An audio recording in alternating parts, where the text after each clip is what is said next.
Please be ready for dictation of transcription number 310 from Sir Kailash Chandra magazine. It is an extract from the speech of Honorable Home Minister. 5 seconds to go.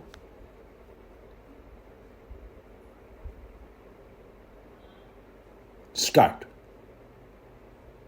Mr. Chairman, I beg to move that this House approves the proclamation issued by the President on the 15th November 1954 under Clause 1 of Article 356 of the Constitution, assuming to himself all the functions of the government of Andhra.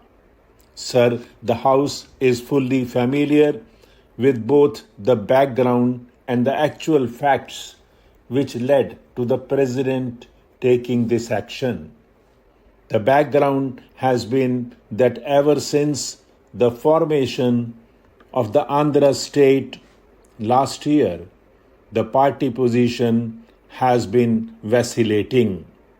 There have been no elections, and with the division of the state, the legislature was also divided, and 140 members came away from the Madras legislature and formed the Andhra legislature, and the division between the different political parties was very uneven, and the result was that the government of the day was carrying on with a very slight majority, sometimes one, sometimes two, sometimes a little more, but it was always a very unbalanced thing.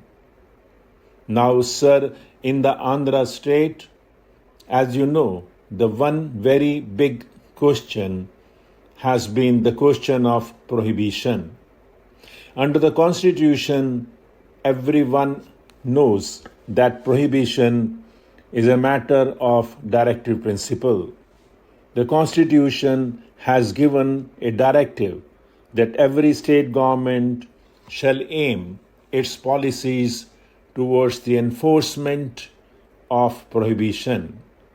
In the old Madras state, the government of the day had enforced prohibition throughout the entire state, and that was inherited by the Andhra government, and in that state today there is complete prohibition. The Andhra government, after the separation, appointed a committee under the chairmanship of Shri Ramamurthy to go into the whole question, make investigations about the actual conditions as to how far the policy has succeeded and make recommendations. The Ramamurthy committee submitted a big report and made certain recommendations which were, if I may put it that way, somewhat towards relaxing, if not completely abolishing, this policy of prohibition. We are not concerned here with that particular matter.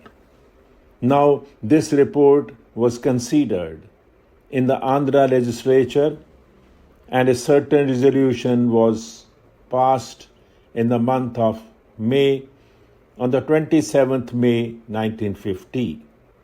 Some members were dissatisfied as to the action taken by the government to implement this resolution of the legislature, and notice was given of a motion of no confidence to be moved in October to this effect.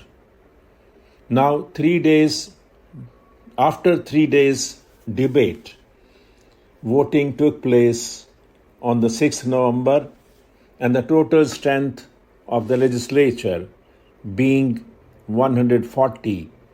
Really, it is a very surprising thing that 139 members were present in the House. Only there was one absentee. Now, out of 139, one was the Honorable Speaker and another member remained neutral, and 137 members actually voted.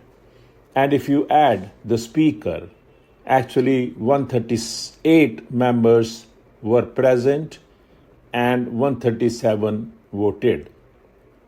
And out of 137, the result of the division was 69 in favor of the motion of no confidence and 68 against the motion. The result was that this motion of no confidence was carried by one. The ministry met, they pondered over the situation, and they submitted their resignation.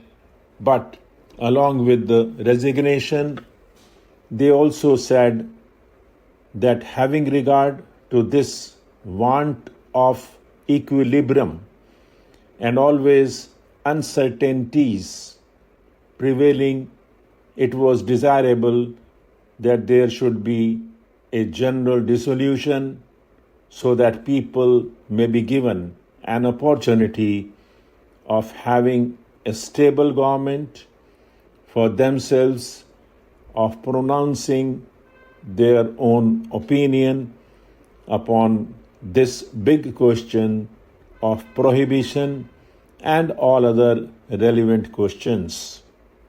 That is what they did. They submitted their resignation and they gave this advice. Now, sir, the governor was faced with a very difficult situation.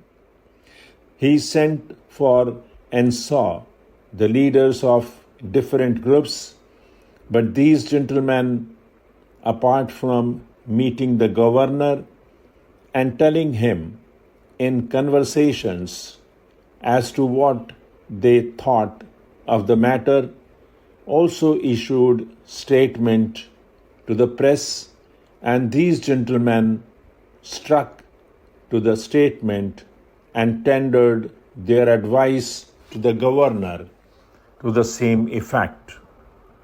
Sir, we had given notice of a question of privilege yesterday, and I understand that the Andhra bill is coming up before the House at 5 p.m. today. Sir, our contention was that it amounted to a contempt of this House and breach of privilege because the Lok Sabha Secretariat had issued a notice saying that the Andhra bill would be introduced in that House even before the proclamation had been discussed in and endorsed by this House. The Constitution makes it clear that this proclamation has to be endorsed under certain limitations by both houses of Parliament. Now, sir, we feel that the Lok Sabha Secretariat has anticipated the decision of this House. They should have waited till the verdict of this House on the question of proclamation was known to them. Therefore, I submit that this notice has operated to the prejudice of the House as a whole. Stop.